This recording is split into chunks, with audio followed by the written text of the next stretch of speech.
Tonight we want to study the Rambam, as we always do on the Shir.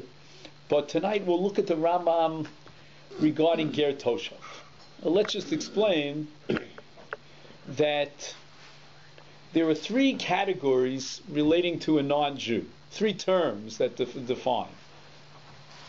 And one of them is there's a seat over here. Yeah. Or stand over there. One of them is what we call an akum. You've seen that term. Oved kochavim umazols. There's another term which is called a nochri, or a goy. And there's a third term which is called ger toshav. The Ritva, following in the footsteps of the Ramban, in a number of different places in Shas, especially in Masech Makis, uses these three terms to indicate what is a guy. You know, we ask what is a Jew, but we never ask what is a guy. Right. That question we don't raise. But we should. And if we do raise that question, we'll probably come to the conclusion that an Oved Kochavu Mazolos is someone who's not observing the 7 mitzvahs b'nei Noach. Because one of the 7 mitzvahs b'nei Noach is idol worship, that he's enjoined from idol worship. So when we talk about an akum, that term is used for someone who is not, from a Jewish perspective, not considered a moral, upright citizen in terms of universal man. On the other end of the spectrum, we have what's called a ger toshav.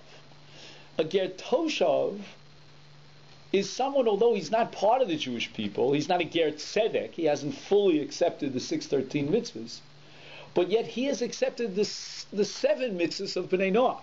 And not only has he accepted upon himself the 7 mitzvahs Bnei Noach, but he does so because he believes they were given in the Torah, given to Moshe Rabbeinu.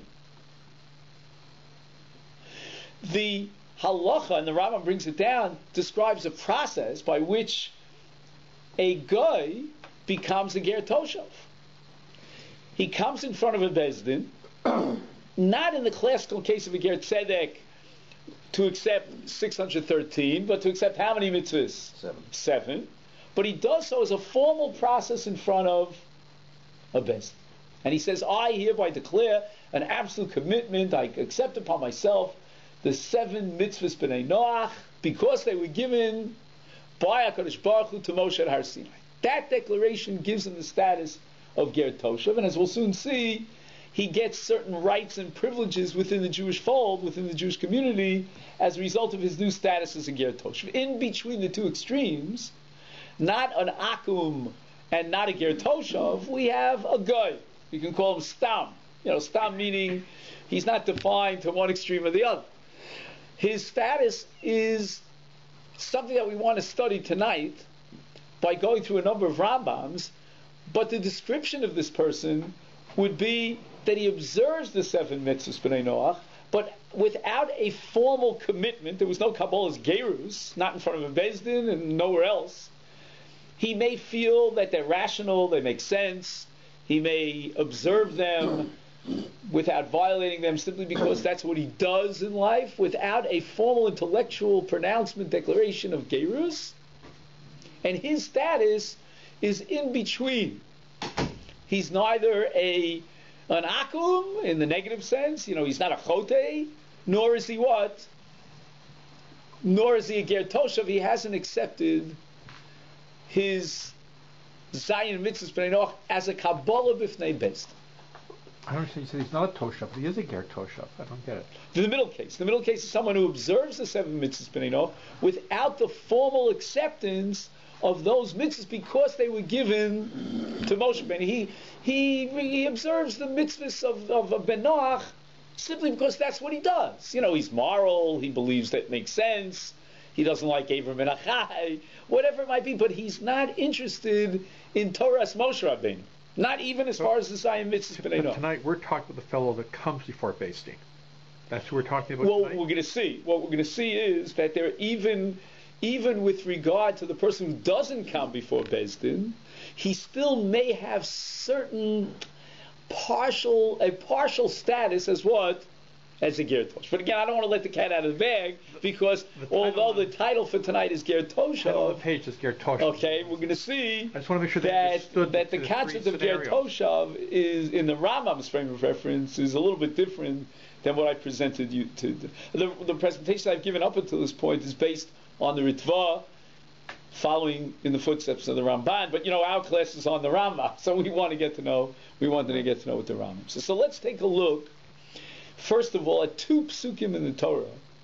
One in our parsha, this week's parsha that we read just 2 days ago, Parshas Bahar, and one in Parshas Re'eh that Amir Hashem will get to sometime in this, a little bit in the summertime. V'chi yomuch achicha umata yada imach v'chzakta bo.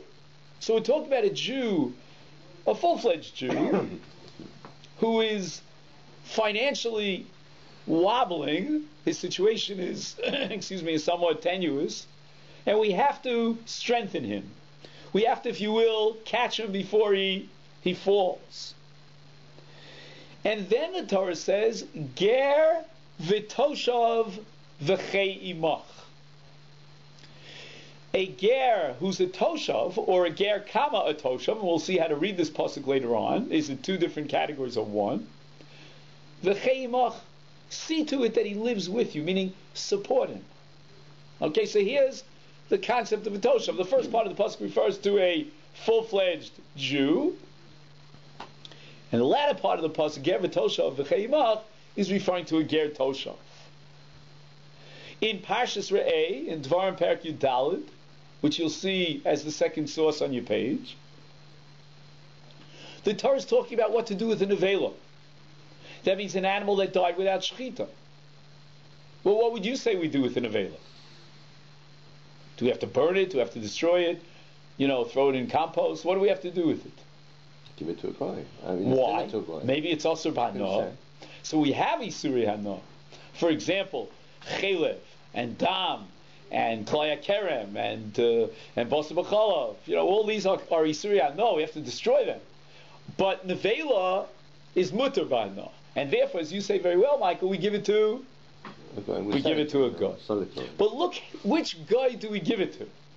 The Torah says the following: Lo sochlu kol nevela la ger asher bish arecha titnena.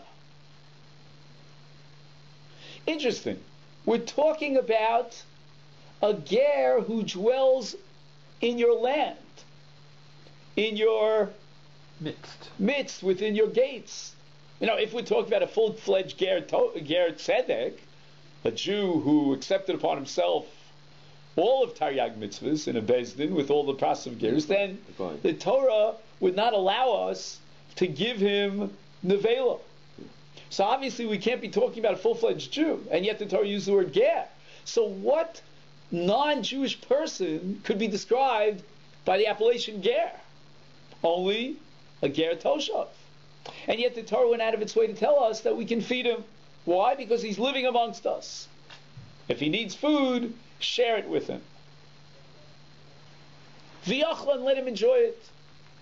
There's no Isur for a ger. It's not one of the 7 mitzvahs b'nei Noach. I'm talking about a ger toshav, and therefore we'll share it with him. Or alternatively, if he's a nachri, meaning he's really a non-Jew who doesn't observe this mitzvah b'nei Noach, let's say, then you sell it to him. You don't want to give a gift to this kind of a guy. So let's see the Rambam now, which is really what we want to do tonight. But it's very important for me to share with you these two psukim, because what I want you to be sensitive to as we go through these Rambams is which pasuk is the Rambam going to rely on when he codifies the Allah. The first Rambam I want to look at with you is in the 14th perek of Hilchos Isurei Bia.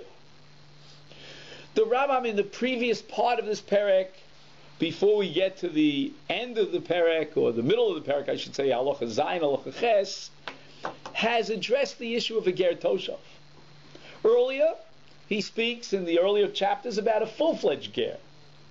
Here he says, Ezu ger toshav.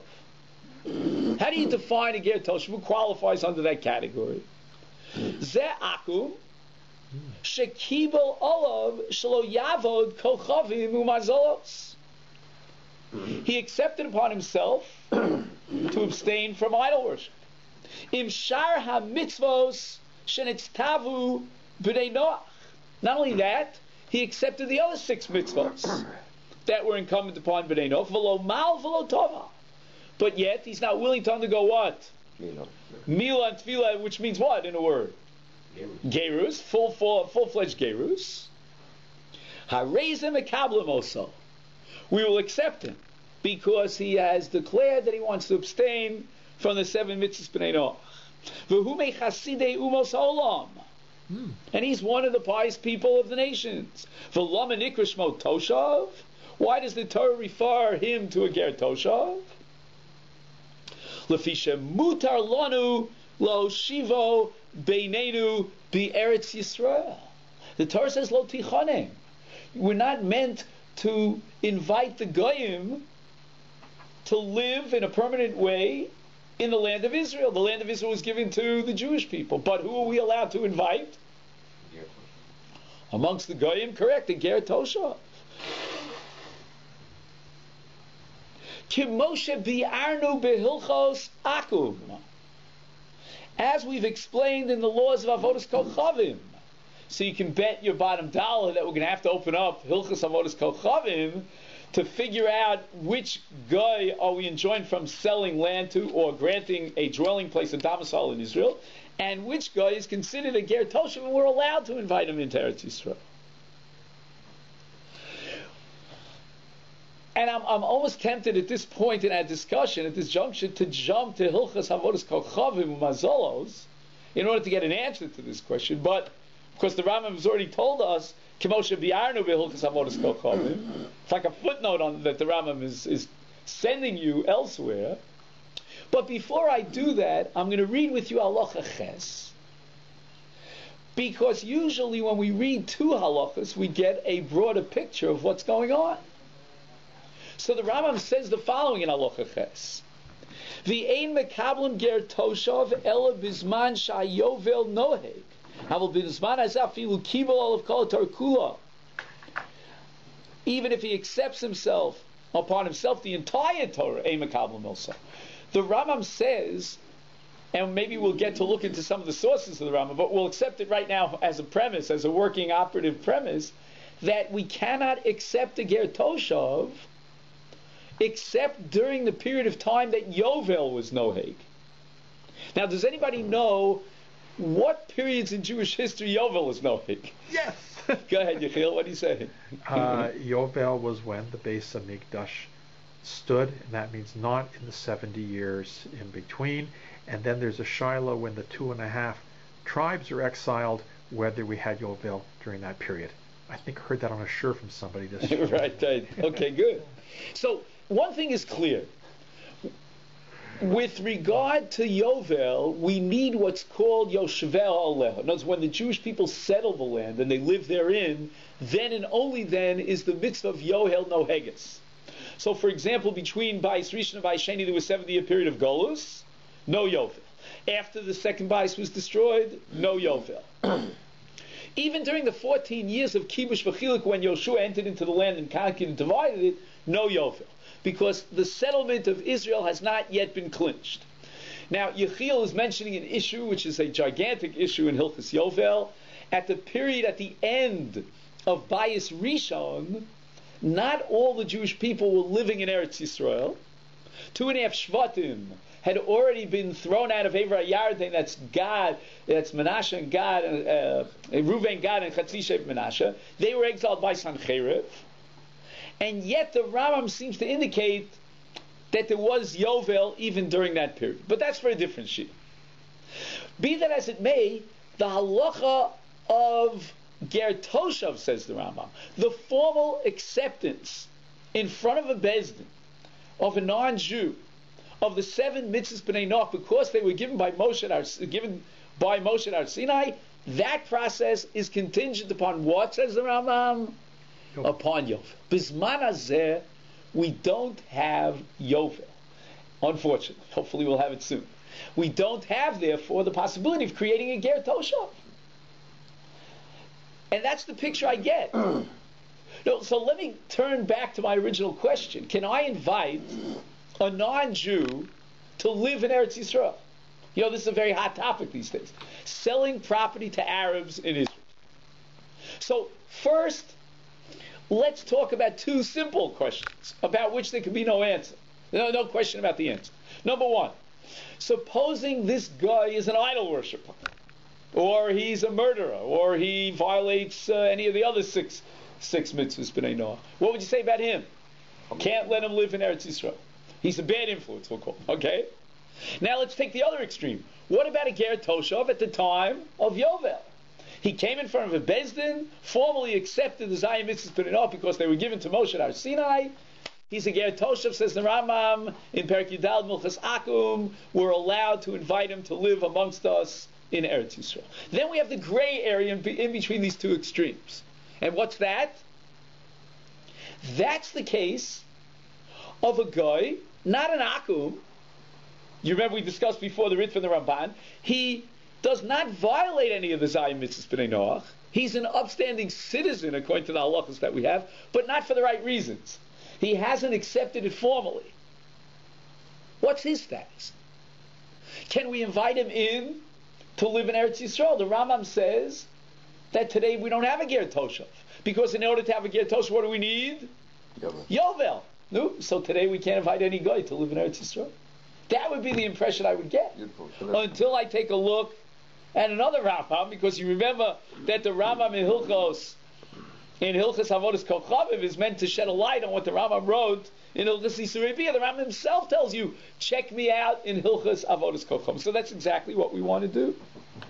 And now you look at the third source on your page, which is the Rambam in Perek Yud Hilchos Avodas Kochavim, and we'll see how that sheds a light on the Rambam that we did in Perek Yud Hilchos Isurei Bia.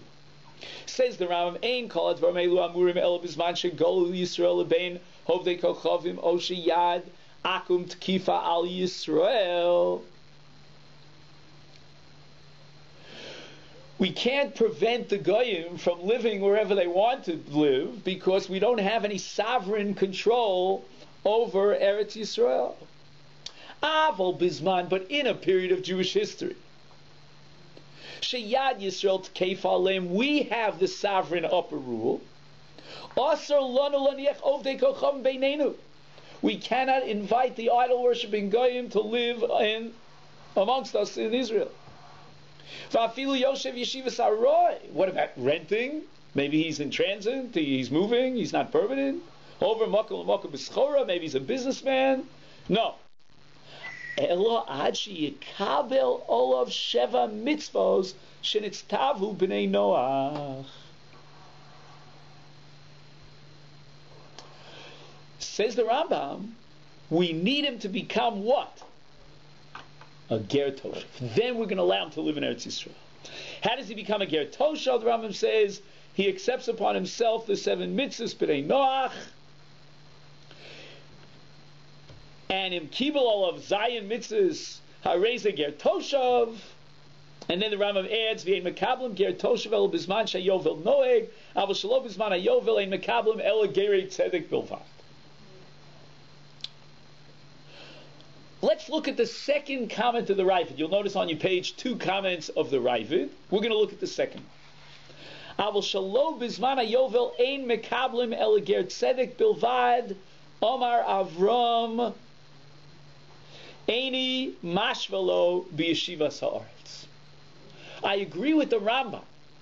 On the one hand, there's no possibility of accepting a Ger Toshav in our time because there's no Yovel. But I disagree with the Rambam that therefore we can't let any non-Jew live in Eretz Yisrael. Well, why are they saying they don't accept because there's no Yovel? Why don't you just say they don't accept because there can't be a Ger Toshav? No, we have a Ger Tzedek. It means a Ger could come, a non-Jew could come in front of a Jewish court and accept upon himself Taryag mitzvahs. Why can't he come in front of the same court and accept 7 mitzvahs? We'll make him into a Ger Toshav. The answer is that Ger Toshav operates with a specific contingency. We need what? Yovel. The Ravid seems to agree. You need Yovel in order to have a Ger Toshav, that Kabbalah's Gerus, but the Ravid says we can still allow these non-Jews to live in Eretz Yisrael even today. Why? So the Kesef Mishnah comes to elaborate on the Rambam and the Rambam. The Ravid and the Rambam. He says, Kosev Ravid, etc. Omo, Taimo. What's the reason that underlies this comment to the Ravid? Lomar, Shafal Pishay Mekabel Gertoshov, Bisman Shein Ayovel Noheg, Im Kibel Sheva Mitzvos. Lama Yimnu Osom Yeshiva Baretz. The Ravid is bothered. Why can't this guy be left amongst us, to live amongst us in Eretz Yisrael? What are you going to say? He's going to have a bad what? Influence on us. He's an idol worshiper? No, he's not an idol worshiper. He's observing the Sheva Mitzvahs B'nai Noach. Technically, formally, has he accepted it in front of a Beis Din? No. As part of a process of Gerus? We don't have that. We don't have the Yovel. But the Ravid says, why can't we invite him in? Why do we have to push him out? There's no reason in such a case to be afraid that maybe he'll bring sin into the land. He's not sinning. Uledas Rabbeinu, please underline these words. The Ravid has presented his thesis. Now let's give the Rambam a chance. Says the Kesef Mishnah, Niroloma Deino Chinami, She'imei Atzmo Kibel Olav Sheva Mitzvahs. If on his own initiative he accepts the 7 mitzvahs, she'ein monin oso mi yeshiva aretz, v'lo balomar el she'ein bezdin mekabelin oso. All the Rambam meant to say was that the formal process of gerus, in which bezdin accepts a non-Jew as a ger toshav, cannot apply in our time because we don't have yovel. But the Rambam doesn't mean therefore that we can't allow them to live in Eretz Yisrael. The Rambam embraces the Ravid Shita. The Ravid accused the Rambam of something that the Rambam never held, and the position of the Rambam would be the following: as long as he's not an Aku, even if he's not a Ger Toshav technically, formally, without a Yovel today, but if he's in this middle category, he's observing what? We can allow him to live in Eretz Yisrael, because the whole reason we have to leave him out of Eretz Yisrael is Pen Yachtiu. Who can translate for me Pen Yachtiu? They turn us away. No, Pen Yachtiu will cause us to sin. He has a bad, rotten influence. You know, if you have a bunch of apples and you throw in a rotten apple, it can spoil the whole bunch. But this non-Jew is observing Sheva Mitzvahs B'nai Noach. There's no reason that we should exclude him from Eretz Yisrael. Is that the Ravid or the Rambam? This is the Rambam according to Kesef Mishnah. According to Kesef. Yeah, okay, now maybe we can reinterpret the Rambam. But let's, for the time being, grant the premise of the Kesef Mishnah. If his interpretation is correct, we now flip back to the original source that we began with in the Rambam, Hilchos Yisur Bia Perek Yud Dalet, and the Rambam says that as far as a Ger Toshav is concerned, the mitzvah of supporting him applies. And we can invite him to live in Eretz Yisrael. That was Halacha Zayin. You remember the end of Halacha Zayin where the Rambam says, K'moshe bi'arnu b'Hilchos Akum. We looked it up. We did the research that the Rambam asked us to. We went back to Hilchos Akum, and we found in Perek Yud Hilchos Akum, the way the Kesef Mishnah interprets the Rambam, that lo and behold, if he's in this middle category, he's neither a sinner nor a Ger Toshav, but he observes the Sheva Mitzvahs B'nai Noach, we can accept him in Eretz Yisrael. So then what's Halacha Vav? Halacha Ches. In the very next Halacha Ches, the Rabbi says, Ein mekabel ger toshav, el bizman shayovel noeh. That's pretty odd. The Rabbi is contradicting himself from Halacha Zayin to Halacha Ches. And Halacha Zayin, he indicates, as the Kesef Mishnah would claim, that even though he's not a ger toshav, nevertheless, he has the status of a ger toshav as far as what? We can allow him to live. Everybody, where? In Eretz Yisrael. And then Halacha Ches, the Rambam turns around, he says, no. Technical, there's no Ger Toshav Bizman Hazeh because we don't have the Yovel. Well, what's going on over here? The Rambam in Hilchos Yisur Bia is addressing the issue of whether we can allow him to live in Eretz Yisrael. So the Rambam himself is committed to the position that we can allow him to live in Eretz Yisrael. So why does he turn around and say, but no, there's no Ger Toshav Bizman Hazeh? Rabbos, I want to tell you the plot grows thicker. Let's look at the third Rambam on your page. The Rambam in Hilchos Malachim Perek Yud Halacha Yud says that Ben Noach sheratza lasos mitzvah mishar mitzvah Torah k'dei lekabel schar ein monin oso milasosa kil chasa. If a guy wants to observe the mitzvah Torah, we won't prevent him from doing so. If he wants to bring a korban, mekabel menu. Nosan staka, the guy wants to contribute. This is very important for many institutions. They accept contributions from non-Jews. This is the basis for it right here in the Rambam Hilchas Malachim Perek Yud. Are you excited about this? Mm-hmm. I'm thrilled about this. I mean, this is very important. But we can't bring an Ola today.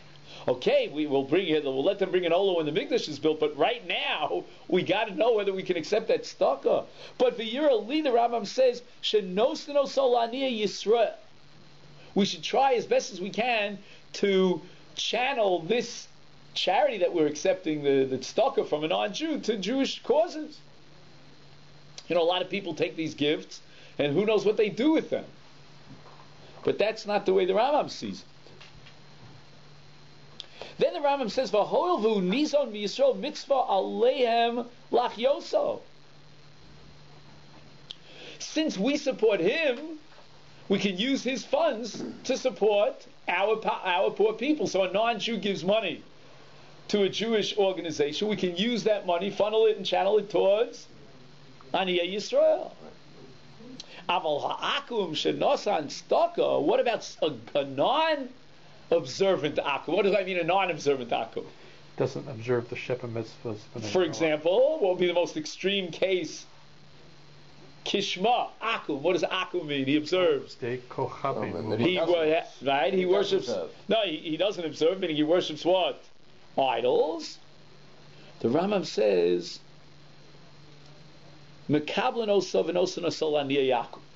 he's outside our pale. We're going to channel that money to his people. We're not going to use it for our people. Okay? Then the Rambam says the following, in Halacha Yud Beis. Whenever the Rambam says Yiroeli, it seems to me I got to perk up your ears. The Rambam is telling you a chidush, his own insight. Shenagim im gerei toshav b'derech eretz ugmilus chasodim. Wow, this is a very dramatic Rambam. Our relationship to gerei toshav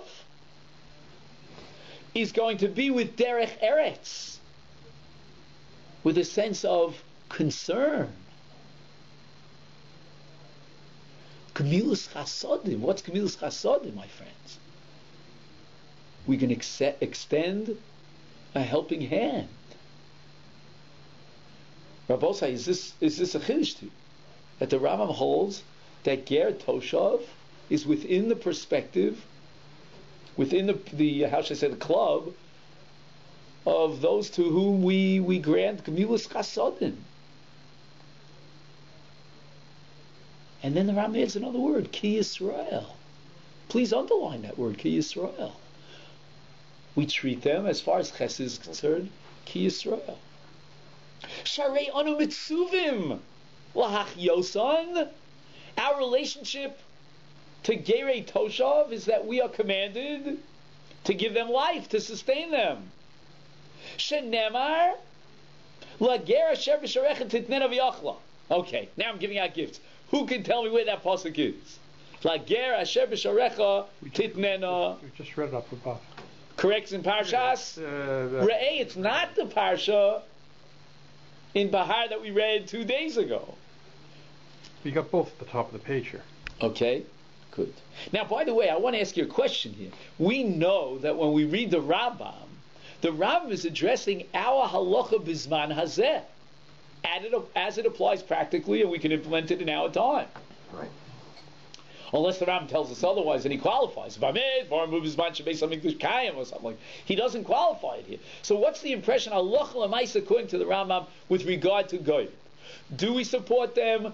Is there gemilas chasodim that we'll share with them? Do whatever we can to give them support and health and sustenance? Well, with Akum, we just take their charity money and we give it to other poor Akum. Okay, that's as far as Akum is concerned. But with regards to these good guys... What are they called in the Rambam? The terminology is very important. What do they call them? Ger Toshav. Ger Toshav. In what historical period? Seems to be open-ended here. Correct. He's addressing our period, Bizman Hazeh. Wait a minute. Didn't the Rambam tell us that there's no Ger Toshav Bizman Hazeh?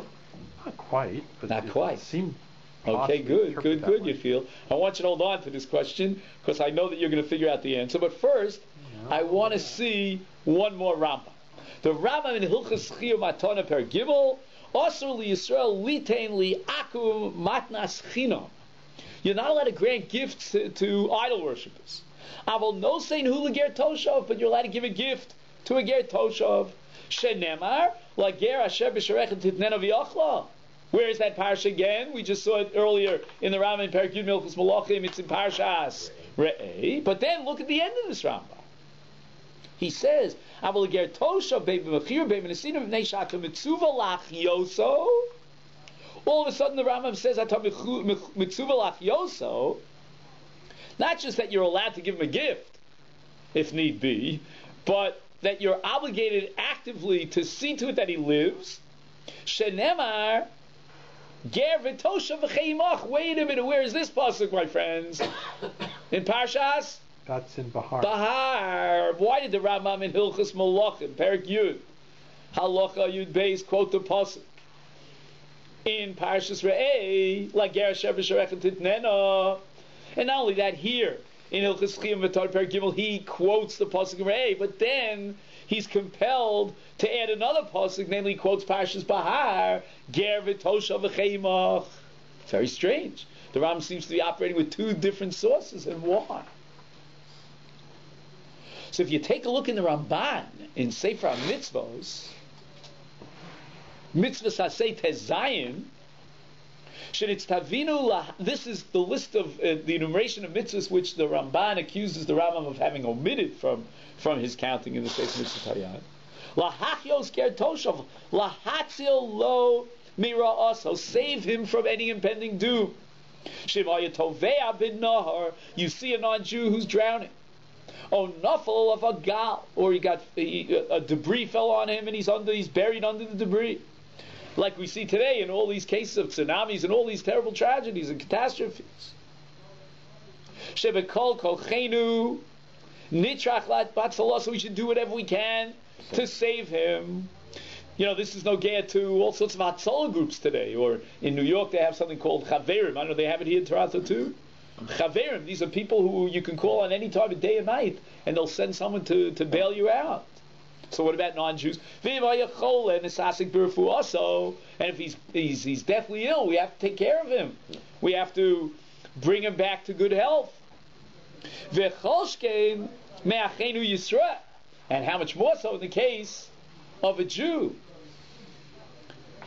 or a Ger Tzedek. And what pasuk does the Ramban quote for this mitzvah? That I have to go out of my way to save a non-Jew because he's a ger toshav. He quotes the pasuk, ger v'soshav v'chei imach. See to it that he lives with you.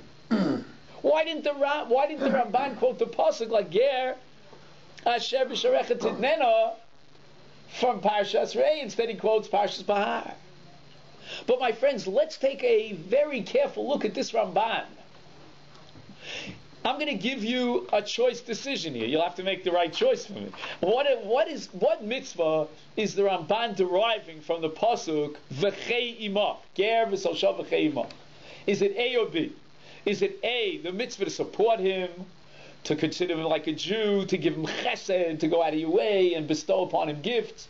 Or is he deriving the mitzvah that if he's drowning, if he's dying, if he's sick in bed, deathly ill, you have to do whatever you can in your power to save him? Seems like the latter. The latter, correct. Oh. If this be the case, and here I want to quote a sefer, Od Yosef B'ni Chai. This is a sefer that was written by Rav Aaron Soloveitchik, Zichron DOV, my Rebbe's brother. And the title is very interesting. Od Yosef B'ni Chai. He lost Nebuch a grandson by the name of Yosef. A young boy, I think he was about 10 years old. And in his memory, he wrote this book. And he used the pasuk that applies to Yosef when they came and they told Father Jacob that Yosef is still alive. Yaakov Avinu thought he was gone for years. Is Yaakov declares Od Yosef B'ni Chai. And the whole purpose here is that through this Torah, in a sense, Rav Aaron was resurrecting, so to speak, his grandson to make him into a living person, because Svasav Dov Vos Baker. Anyway, says Rabbi in the following. There are two categories of a Ger Toshav, and there are two distinct halachos that apply to a Ger Toshav, and we should never mix the two. One halacha, one mitzvah that is incumbent upon the Jewish people vis-a-vis a Ger Toshav or Gerei Toshavim is to go all the way out, actively, to support them, to feed them, to give them Gebilas Chasodim, tzedakah, gifts, to treat them as a Jew. That's one dimension of Ger Toshav. And then there's another dimension of Ger Toshav. And that is to guarantee that the Ger Toshav is alive. If his life is in danger, we have to save him from danger. So Rabbi Aaron says that these two mitzvahs derive from two different parashas in the Torah. Parshas Bahar, which is the parsha that we just read, like Ger Asher B'Sharecha Titnena, is going very, very far. It's telling us that we bestow gifts upon a Ger Toshav, that we treat them as one of the Jewish people. We give chesed to them. But then there's a different parsha of the Torah. And that parsha is in Re'eh. And there it says, V'chei imach. Ger v'sosha v'chei imach. I think you mixed it up. Okay, we'll get back to it in a second. You feel we'll see. Because Bahar is Chei Imach, and Re'eh. Oh yeah, you're right. I'm sorry. So in Bahar it says V'chei imach. You're right. So I stand correct. So what's the difference between the two? Again, it's not like Ger Asher B'Sharecha Titnen and Re'eh, bestowing gifts upon him. It's only V'chei imach. What's the subject of V'chei imach? Guarantee that he live with you, and not what? Not die. Not die. So his life is essential. Is it? No, and I'm saying, what's the status of this guy? What situation does he find himself in? And the Torah says, V'chei imach. But you have to make sure he's alive. Right, because what's his situation? How would you describe, what adjective would you give to describe this guy? He's in danger. He's in danger, exactly. Right. His life is in jeopardy. Notice that when the Ramban formulates the mitzvah to save a Ger Toshav from death by jumping into the river and saving him, by administering medical help, by digging him out of the debris that fell upon him, which pasuk does the Ramban quote? Chei Imach, Bahar. V'chei imach, Parshas Bahar, our parsha. Because here the Ramban is addressing the mitzvah of saving a Ger Toshav from impending doom, from death.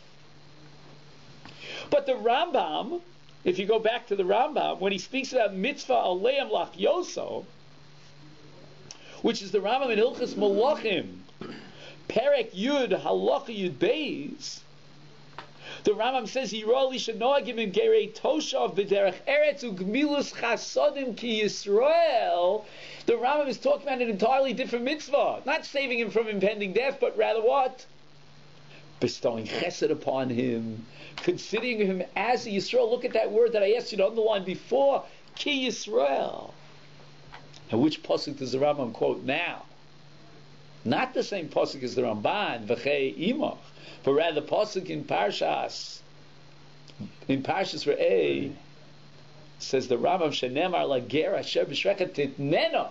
Titnena means shower upon him gifts. Share your wealth with him. Give him tzedakah money. Express your love to him like you do to a Jew with Gemilas Chasodim. Why couldn't the Rambam have quoted the pasuk in Parshas Bahar, V'chei imach? Would that have justified the Rambam's conclusion? No, that would only justify that we have to save him from death. But it wouldn't tell us that therefore we're commanded towards this Ger Toshav to give him chasodim, to give him tzedakah, to give him gifts. For that the Rambam needs a separate parsha, namely the parsha of La Ger Asher B'Sharecha Titneno. And now let's take a look at the Rambam in Hilchos Chiyuv Matana. The Rambam says in Perek Gimel Halacha Yud Aleph, he says you're allowed to give him a matnas chinam. You can bestow upon him gifts. Why? Because he's a ger toshav. She'nemar la ger asher b'sharechet titnena. Here the Rambam, in terms of giving gifts to a non-Jew, he must be talking about a ger toshav under the parsha of Re'eh, of la ger asher b'sharechet titnena, bestow gifts upon him.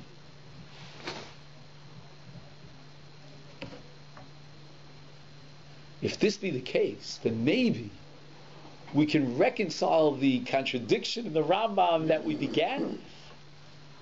What's the status of a non-Jew today? The Rambam in Hilchas Akum says, according to the Kesef Mishnah, like the Ravid, that if he observes the 7 mitzvahs b'nei Noach, even though formally he hasn't accepted his gerus in front of him, Beis Din, for that we need Yovel, then we can allow him to live in Eretz Yisrael. He has the status of a ger toshav. Yet the Rambam himself in Hilchas Yisrei Bia, in Perek Yudalad Halacha Ches, says Ein Mekablim ger toshav el bisman sheyovel noe. But bisman said we don't have a ger toshav. And what's going to be the answer? That there are 2 dinim of a ger toshav. There's one definition of a ger toshav for the mitzvah of lachyosa, to save his life, to allow him to live in Eretz Yisrael. There's another definition of a ger toshav that generates a chiyuv chesed, of matana, of tzedakah vis-a-vis the ger toshav. What would be the status of a ger toshav bisman hazeh? A ger toshav in our time has not accepted his gerus in front of a Beis Din. We don't have Yovel, so we can't create a ger toshav.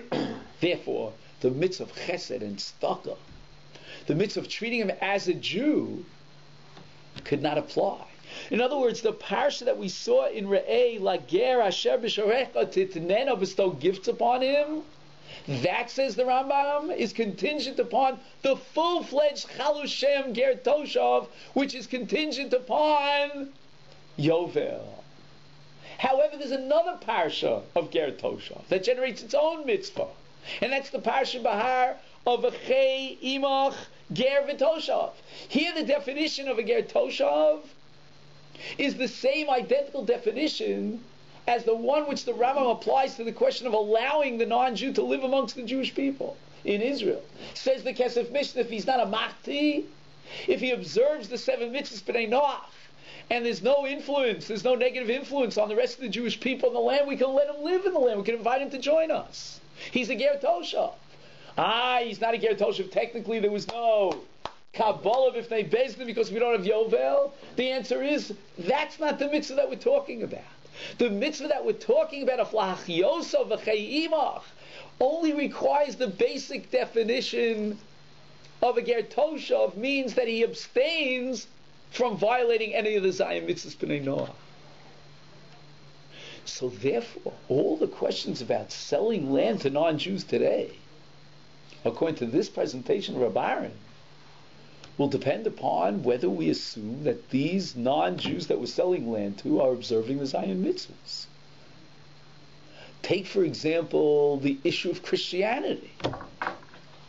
If you have a religious Christian, a Catholic, now we have to ask if that's Avodah Zarah.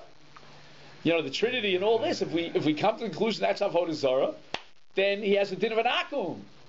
He's a chotei u'machti, we have to keep him out of the land of Israel. But let's say we talk about Arabs that believe in one God and they observe the Zion mitzvahs b'nei Noach, maybe not for the not right reasons. You know, maybe they got it from Mohammed, they didn't believe in Moses, I don't know. Maybe they do, maybe they don't.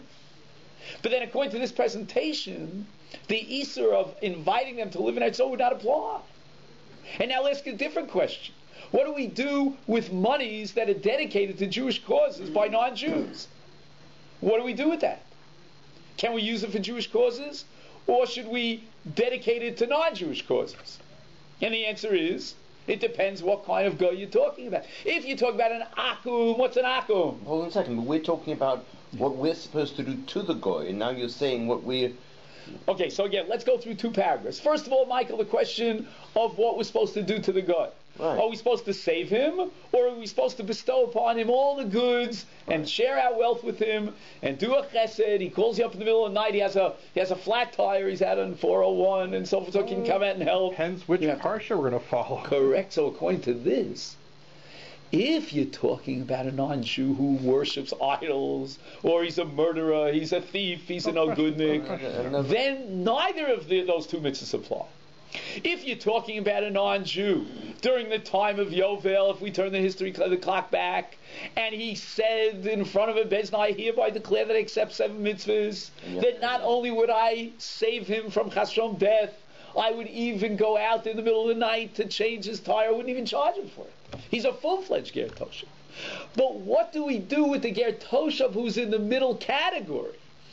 Do you follow me, Byron? He's in the what I call the twilight zone in betwixt. He's not a Ger Toshav in the formal sense. We don't have Yovel. But on the other hand, he's not an Akum. He doesn't violate Zayin Mitzvahs B'nai Noach. How do I treat him? So what we're suggesting now is, as far as the mitzvah of V'chei Imach, the mitzvah in Parshas Bahar, he would be included, because he's a guy who observes the 7 mitzvahs B'nai Noach. You want to include him in the Parsha of a Ger Asher B'Sharecha Titnena and bestow gifts upon him, lavish chesed upon him. For that you need a full-fledged Ger Toshav, which is contingent upon Yovel. The fact that he doesn't violate any of the Zayin mitzvahs, he observes them, is not sufficient. That was paragraph number 1. Paragraph number 2. What about inviting a non-Jew to live, to take up domicile within the boundaries of Eretz Yisrael? And the answer is, once again, according to this presentation, as we see that the Rambam in Hilchas Yisurei Bir, Perek Yudalad Halacha Zayin, is talking about a Ger Toshav without the formal Kabbalah. He simply prevents himself and abstains from any violation of 7 mitzvahs B'nai Noach. The Rambam allows him to take up domicile, because the way the Kesef Mishnah understands the Rambam, he's not a Chota Yumachti. So if you ask me, can I sell land to a non-Jew in Eretz Yisrael today, in our time, according to Rav Aaron's understanding, based on the Kesef Mishnah and the Rambam? The answer is, it depends what kind of guy he is. If he's an Akum, the answer is no. If he's a full-fledged Ger Toshav, the answer is, of course you can. That's what the Torah tells you. If he's a Ger Toshav in that partial sense, like our Geri Toshav today that abstained from violating Zayin mitzvahs, but he hasn't had a formal acceptance, then I still think that we could accept him in to the bounds of Eretz Yisrael. Okay then?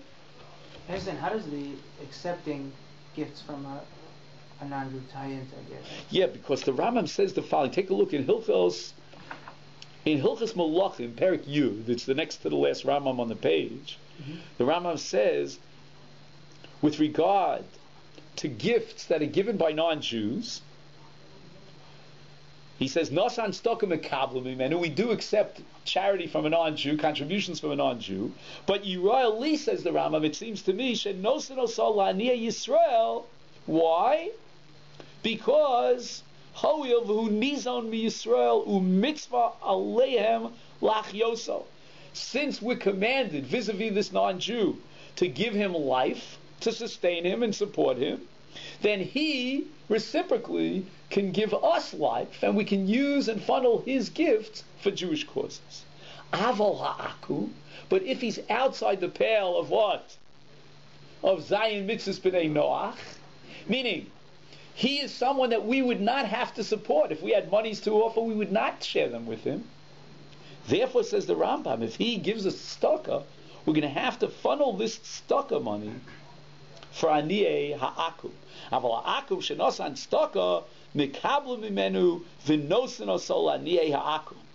In other words, we don't have rights to support our community with funds that are coming from those who worship idols.